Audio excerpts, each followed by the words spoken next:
आज हम सब लोग विधानसभा के सदन में बैठे हैं। ये विधानसभा बनी तो उसी ईंट पत्थर और लकड़ी से है जिससे कोई भी इमारत बनती है, लेकिन ये कोई सामान्य इमारत नहीं है, ये कोई सामान्य बिल्डिंग नहीं है। और हमें ये याद दिलाने के लिए कि ये कोई सामान्य बिल्डिंग नहीं है, हमने वहाँ पे गांधी जी की तस्वीर लगाई है, हमने वहाँ पे जवाहरलाल नेहरू की तस्वीर लगाई, हमने वहाँ पे सुभाष चंद्र बोस की तस्वीर लगाई है। हम सबको ये याद दिलाने के लिए कि जिस लोकतंत्र की वजह से आज हम इस विधानसभा में बैठे हैं, ये लोकतंत्र किसी ने हमें थाली पे रख के नहीं दिया था। इस लोकतंत्र के लिए महात्मा गांधी जैसे, सुभाष चंद्र बोस जैसे, जवाहरलाल नेहरू जैसे और सैकड़ों हजारों लोगों ने अपनी जान की कुर्बानी दी थी। उसके बाद भारत एक लोकतंत्र बना था। बाबा साहब अंबेडकर ने संविधान बनाया, उस संविधान में भारत को एक लोकतंत्र बनाया। एक लोकतंत्र क्या है? एक लोकतंत्र जनता का शासन है कि जनता तय करेगी कि क्या निर्णय होंगे, जनता तय करेगी कि सरकार कौन बनाएगा, सरकार कौन चलाएगा। यह अंग्रेजों की सरकार नहीं है जहां पे भारत की जनता कुछ भी चाहती, लेकिन सरकार अंग्रेज ही चलाते थे, वाइसरॉय चलाते थे, ब्रिटेन से महारानी चलाती थी सरकार।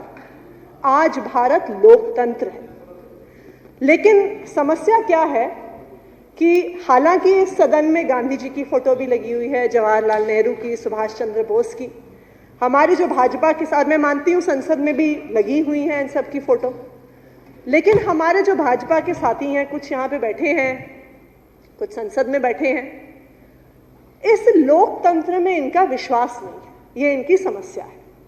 इनको लगता है कि लोकतंत्र में जब चुनाव होते हैं, हम चुनाव जीत गए तो अच्छा है, तो हम सरकार बना लेंगे, हम चुनाव नहीं भी जीते तो हम सीधी तरीके से नहीं तो कहीं ना कहीं से तो हम उल्टे सीधे तरीके से सरकार हम बनाएंगे और शासन हम चलाएंगे।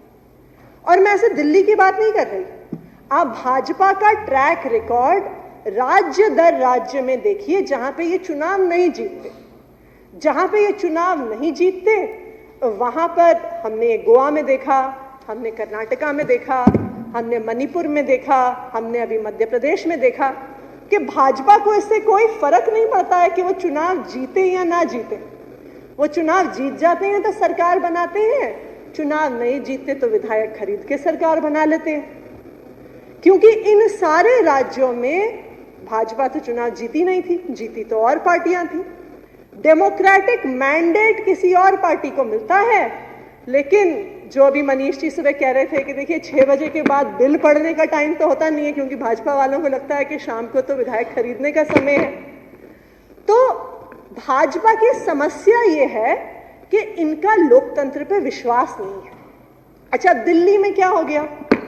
अब दिल्ली में एक तो बेचारे जब 2015 में आम आदमी पार्टी की सरकार बनी तो अब तो इनके कुछ सिंगल डिजिट में ही विधायक आते हैं, तो कितने विधायक खरीदेंगे? तो इन्होंने तो अपनी कोशिश करी भी होगी शायद, लेकिन दिल्ली में ये विधायक खरीदने वाला मॉडल अपना नहीं पाए जो ये बाकी राज्यों में अपनाते हैं। तो इन्होंने सोचा कि अब हम क्या करें, अब हम कैसे सरकार चलाएं? तो इन्होंने 2015 में MHA से, मिनिस्ट्री ऑफ होम अफेयर्स से एक आदेश पारित करा दिया जिसने चुनी हुई सरकार की पावर छीन ली। जैसा आप जानते हैं, कई सालों तक पहले हाई कोर्ट में, सुप्रीम कोर्ट की कॉन्स्टिट्यूशनल बेंच में कई सालों तक इस संवैधानिक मुद्दे पर लड़ाई झगड़ा चलता रहा कि दिल्ली में निर्णय कौन लेगा, चुनी हुई सरकार लेगी कि LG लेंगे, जो सिर्फ एक नुमाइंदे हैं, जिनको लोगों ने चुना नहीं है, जो लोकतंत्र के माध्यम से चुन के नहीं आए। और कई साल के झगड़े के बाद, जैसे अभी राघव जी ने भी बताया, सुप्रीम कोर्ट की संवैधानिक पीठ ने एक बहुत स्पष्ट निर्णय दे दिया कि पावर चुनी हुई सरकार के पास है। अब 2015 से 2018 के बीच में जो ये लड़ाई झगड़ा इसकी वजह से हुआ, इनके MHA के ऑर्डर की वजह से हुआ, उससे नुकसान किसका हुआ? उससे नुकसान दिल्ली की जनता का हुआ, क्योंकि जो काम इस समय में स्पीड से हो सकते थे वो इस सारे लड़ाई झगड़े की वजह से रुके रहे। और इसलिए जब 2020 में फिर से चुनाव हुआ तो दिल्ली की जनता ने, भाजपा ने जो दिल्ली की चुनी हुई सरकार की पावर छीनने की कोशिश की थी, चोर दरवाजे से छीनने की कोशिश की थी, उसका जवाब भाजपा को दे दिया कि 2020 के चुनाव में भी सिंगल डिजिट में इनके विधायक आए। तो अब उनको लगा कि अब हमें कोई और तरीका ढूंढना पड़ेगा, तो इन्होंने एक और चोर दरवाजा निकाल लिया इस बार कि हम संसद में बिल लेके आते हैं जिससे हम दिल्ली सरकार की पावर को छीन लेंगे। इस बार इन्होंने सिर्फ दिल्ली की सरकार की पावर को छीनने की बात नहीं की, इन्होंने दिल्ली के विधानसभा की पावर को भी छीनने की बात करी। और ये मुझे लगता है कि ऐसा अनकॉन्स्टिट्यूशनल बिल भारत के इतिहास में ऐसा असंवैधानिक बिल कभी भी संसद के पटल पे नहीं आया होगा कि आप एक चुनी हुई सरकार की तो छोड़िए, आप एक विधानसभा की पावर को भी ले रहे हैं। और जो सेक्शन 33 का अमेंडमेंट है वो एक बहुत इंटरेस्टिंग, अभी हमारे एक दो साथियों ने भी पढ़ा लेकिन मैं फिर से पढ़ के सुनाना चाहूंगी। सेक्शन 33 का अमेंडमेंट कहता है, provided that the legislative assembly shall not make any rule to enable itself or its committees to consider the matters of day-to-day administration of the capital or conduct inquiries in relation to the administrative decisions।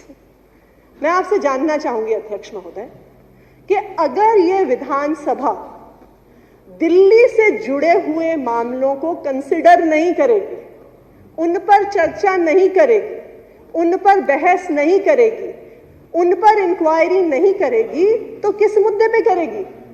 क्या हम इस सदन में आके ये discuss करेंगे कि मिर्जापुर का अगला सीजन कब आने वाला है? क्या हम इस सदन में आके इस बात पे चर्चा करेंगे कि अध्यक्ष जी ने आज लंच कराया, सब पनीर की सब्जी बहुत अच्छी बनी थी? यही मुद्दे रह जाएंगे, क्योंकि जब आप दिल्ली से जुड़े हुए सारे एडमिनिस्ट्रेटिव डिसीजंस को इस लेजिस्लेटिव असेंबली और उसकी कमिटीज की चर्चाओं से, उसकी कंसिडरेशन से बाहर निकाल देंगे, तो इस विधानसभा को यहाँ पे बैठने का, कोई भी चर्चा करने का, किसी भी सवाल जवाब का कोई मतलब ही नहीं रह जाता। तो आज मैं, हमारे भाजपा के कम ही साथी हैं वैसे तो यहाँ पे इस हाउस में, लेकिन मैं उन्हें याद दिलाना चाहूंगी कि जब पिछली बार आपने दिल्ली की चुनी हुई सरकार के पावर को छीनने की कोशिश करी थी, तो दिल्ली की जनता ने 2020 के चुनाव में सीधा जवाब आपको दे दिया था। अब आप फिर से वैसी कोशिश कर रहे हैं। आप उसी तरह, जिस तरह एमएचए के ऑर्डर से आपने कोशिश करी, उसी तरह आज आप फिर से ऐसी कोशिश कर रहे हैं कि दिल्ली की चुनी हुई सरकार, दिल्ली की विधानसभा, उसकी समितियों की पावर का हनन करने की जो आप कोशिश कर रहे हैं, इसका जवाब मुझे लगता है, देखिए सुप्रीम कोर्ट तो देगा ही, हम असेंबली में इस पे बहस कर लें वो भी होगा ही, लेकिन इसका जवाब दिल्ली की जनता आपको देगी, क्योंकि दिल्ली की जनता जानती है कि उसके हक में कौन काम करता है, उसके हक में कौन नहीं काम करता। इस विधानसभा की अगर आप समितियों को देखने जाइए, देखिए हमारा संविधान एक सेपरेशन ऑफ पावर्स की बात करता है कि एग्जीक्यूटिव है, लेजिस्लेचर है और जुडिशरी है, और इस सेपरेशन ऑफ पावर्स के तहत लेजिस्लेचर की जिम्मेदारी होती है कि एग्जीक्यूटिव की अकाउंटेबिलिटी को तय करे, और यही हमारी विधानसभा की समितियां करती आई हैं। हमारे साथी यहाँ पे सौरभ भारद्वाज जी बैठे हुए हैं, मुझे याद है 3 साल पहले इनकी पिटिशंस कमेटी में पीडब्ल्यूडी ने अपनी फाइलों पे लिखा था कि हमने सारी ड्रेन्स की डिसिल्टिंग कर दी, और इनकी कमेटी में कंप्लेंट आई थी। मुझे याद है हर सुबह 6 बजे सौरभ जी पीडब्ल्यूडी की अधिकारियों के साथ दिल्ली के अलग अलग नालों का इंस्पेक्शन कर रहे होते थे कि दिखाओ जो फाइल में लिखा है वो वास्तविक तौर पे हुआ है कि नहीं हुआ। अब आप मुझे बताइए ये दिल्ली की जनता के हक में है कि नहीं है?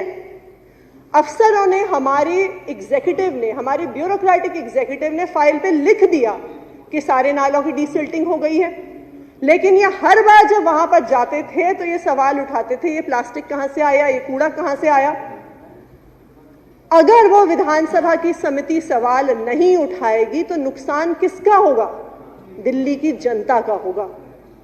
देखिए, आज सरकार में आम आदमी पार्टी है, कल हो सकता है कोई और हो सरकार, लेकिन ये लोकतंत्र जिसमें हम रहते हैं, एक विधायक जब चुन के आता है वो जनता की आवाज बनता है। आप लोग भी विधायक हैं, आपके इलाके के लोगों ने वोट देके आपको चुन के भेजा है। अगर जो भाजपा ने हमारे साथ किया, जो दिल्ली की सरकार के साथ किया, वो ऐसी बात होगी कि हम आपको कह दें कि इस हाउस में, अध्यक्ष महोदय आपको हाउस में कह दें कि जी जो 8 विधायक भाजपा के हैं ना, उन्हें बोलना अलाउड नहीं है, बाकी सारे विधायकों को बोलना अलाउड है, बाकी सारे विधायकों को अपने सवाल रखना अलाउड है, लेकिन इन 8 विधायकों को अलाउड नहीं है। तो जिस तरह से देश की हर विधानसभा का, देश के हर संसद का अधिकार है, दिल्ली के विधानसभा के लोकतांत्रिक अधिकार को हटाना, छीनना, ये एक ऐसी गलती है जो भाजपा कर रही है, जिसके लिए दिल्ली की जनता आपको माफ नहीं करेगी। धन्यवाद अध्यक्ष। बहुत बहुत धन्यवाद।